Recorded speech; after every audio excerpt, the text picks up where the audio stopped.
Welcome back to Movie Recaps. Today I will show you a sci-fi, romance, drama film from 2016, titled Passengers. Spoilers ahead. Watch out and take care.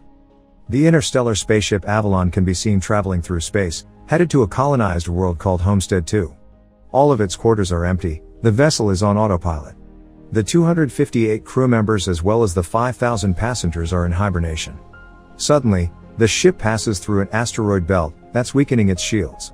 Power is diverted to the main shield, but the ship is on a collision course with a giant asteroid. Suddenly, the asteroid collides with the ship, causing various malfunctions. The ship begins self-reparations, but one of the hibernation pods activates. The passenger awakened is Jim Preston, a mechanical engineer. His pod opens and an automated system helps with his awakening, telling him that he spent 120 years in suspended animation and that the ship is only 4 months away from Homestead 2. He's told that he will be able to spend that time enjoying the luxurious aspects of the ship. Jim receives instructions about his ID band, his cabin and the primary activities he's to take part of, prior to the arrival on the planet. Excited and nervous to meet the people on the ship, he gets ready, leaves his cabin and walks into an automated class meant for an entire learning group. Jim looks a little anxious, as the hologram explains the situation on Earth, calling it overpopulated, overpriced and overrated.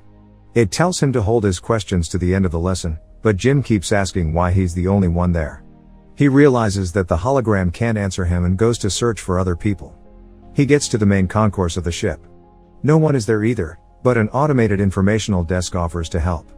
Jim asks to talk to a real person and it sends him off to talk to a steward, but when he finds that no one is there too, he asks to speak to the captain. When he gets to the bridge, even though he doesn't have access to go inside, he can see that none of the main crew is awake either.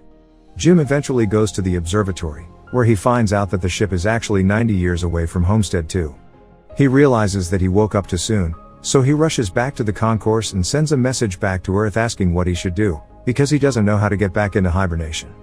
The communication system informs him that the overpriced call to Earth would take approximately 55 years to get an answer back. Jim is devastated. He walks around and finds the ship's bar, where he sees another person. As he's talking to the bartender, something seems strange about him. When he goes to get him a drink, Jim realizes that he's an android. It's called Arthur.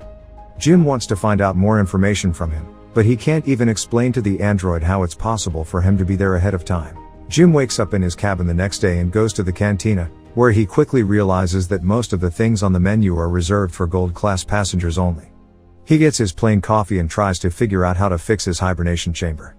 After he gets all the tools, he manages to get it operating and lies down inside of the pod. But nothing happens. Next, he decides to use the tools he found to get into the crew's hibernation chambers. That doesn't work either. Small malfunctions happen around the ship. Jim keeps returning to the bar to drink, but mostly to talk to Arthur. The android gives him some advice that convinces him to break into one of the gold-class rooms and try to have some fun on the ship. Jim tries all the restaurants, the games, the entertainment system. But as time passes, he becomes even more miserable to be there alone. One day, he gets drunk and wanders around the hibernation pods, when he stumbles into an airlock with spacesuits designed for spacewalks. Jim gets into a suit and goes to the airlock, pushes a lever and then the button to release the airlock door. Once outside the ship, he's mesmerized by the view. He's the only conscious human being experiencing that moment in time. Jim releases the magnets on his boots and floats in space, feeling devastated. He comes back inside, takes off the suit, but goes back to the airlock without it on. He pulls the lever, ready to end it all, but changes his mind in the last moment, runs back inside and slips on a bottle. Jim stands up and is instantly drawn to a woman in one of the pods, named Aurora. He searches for her files in the directory and listens to her passenger interview, becoming enamored with her. Later he's seen sitting next to her pod, still listening to her interviews. Back in the bar, he's reading some of her work and is talking to Arthur about her writing. He becomes obsessed with the irony of his situation, going to another planet for a better life, waking up early and not getting there, and finding his perfect woman, only for her to be out of reach. Jim keeps thinking about her and starts getting the idea to wake her up too. He talks it over with the android, but he doesn't understand the conundrum. If he wakes her up for his own benefit, he'd be stranding her there with him, to die on the ship. Jim decides against it first, but as time goes by he can't let it go, until one day, he changes his mind. He goes to her pod and manages to activate it. As she's waking up and going through the same process as he did, he hides and goes back to his room. A little bit later he goes to the main concourse, hoping to find her. And there she is, just as confused as he was a year ago. Jim tells her they're the only ones awake and takes her to the observatory. Then he tells her that he can't get to neither the crew, nor the main commands of the ship. Aurora freaks out and wants to get back into her pod. When they get to it, Jim explains that there is no special equipment on the ship that can help them get back into hibernation, effectively telling her that they're stranded. They go back at the concourse and he tells her that she should rest, since she just came out of hibernation. She feels sorry for him, having to spend more than a year alone on the ship. Jim goes back to the bar, feeling regretful about what he did. He asks Arthur not to tell Aurora that he was the one that woke her up. The next day, Aurora wakes up. She goes back to the concourse and asks the automated info desk about the hibernation pods. Jim joins her there and they go to get breakfast. As they leave, the info desk has some sort of malfunction. In the cantina, Aurora realizes that Jim has been eating the same breakfast for more than a year and gets him one of the gold class menus. They talk about the possibility to fix the pods, but, unlike Jim, Aurora isn't ready to give up. She searches through the infirmary, then goes through research documents, eventually ending up at the crew's hibernation quarters trying to break the doors open. Jim notices more malfunctions throughout the ship. Sometime later, Aurora laments about her life on the Avalon. She writes, jogs around the ship and swims in the pool, becoming more and more aware of her situation. She goes to the cantina to interview Jim, thinking that his story might be interesting. She asks why he immigrated to the colony. Jim answers with slogans from the company first, but then further explains that he hopes that on the new world he could be somebody, he could build a life. Later, they end up in the observatory and Aurora finally shares her reason to be there. Unlike the other passengers on the ship, she has a round-trip ticket. Her idea was to go to Homestead to live there for a year and come back to Earth, to become the first journalist that has ever done that, writing the greatest story that ever was. Aurora slowly gives up on finding a way to fix their current predicament and Jim figures out a way to cheer her up. He takes her dancing, to the cinema, and to the basketball court. Lastly, he takes her to the bar to meet Arthur. She relaxes for a bit, until she remembers their situation.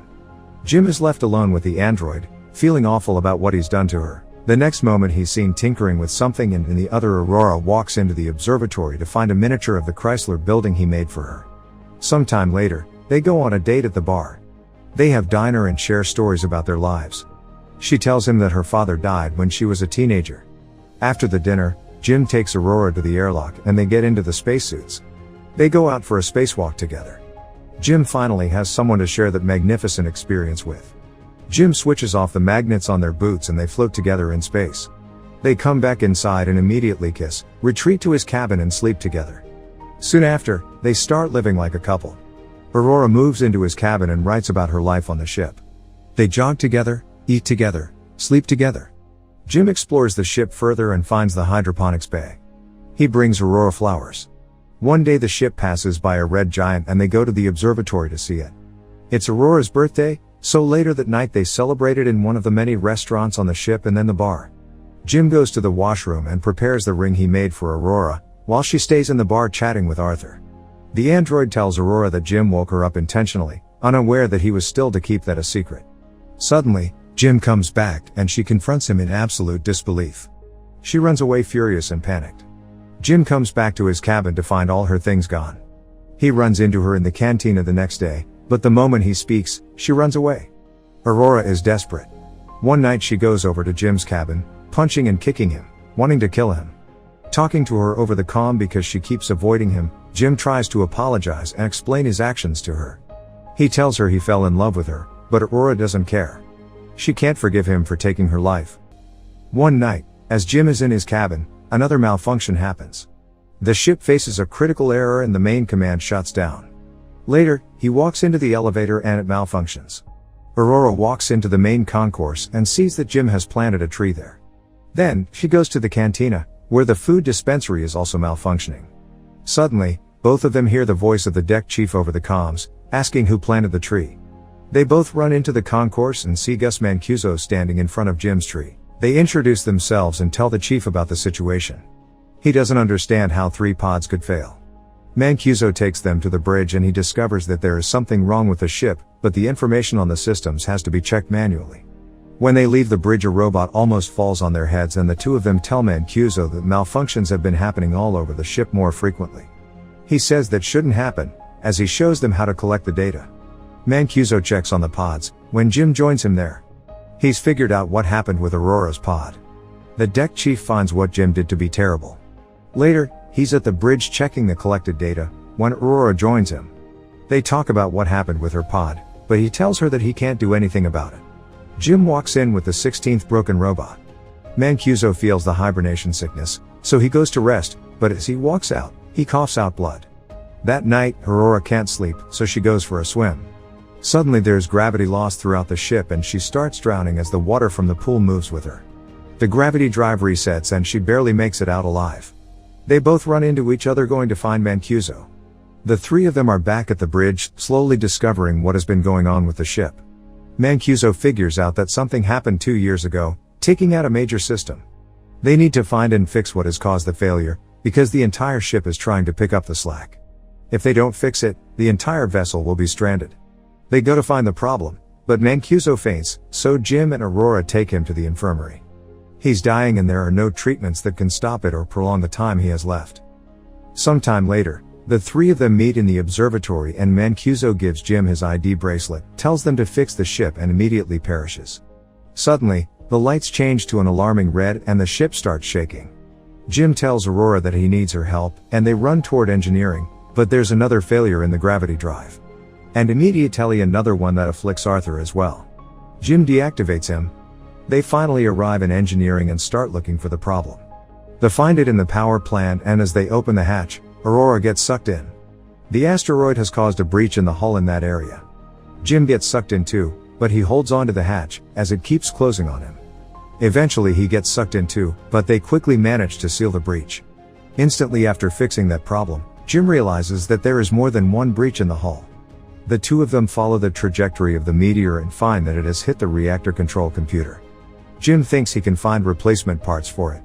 They find the part and change it, but the process of venting the reactor still fails. They do it manually, but it fails again. Jim figures out that he needs to open the vent door from outside of the ship, so they can cool the reactor down.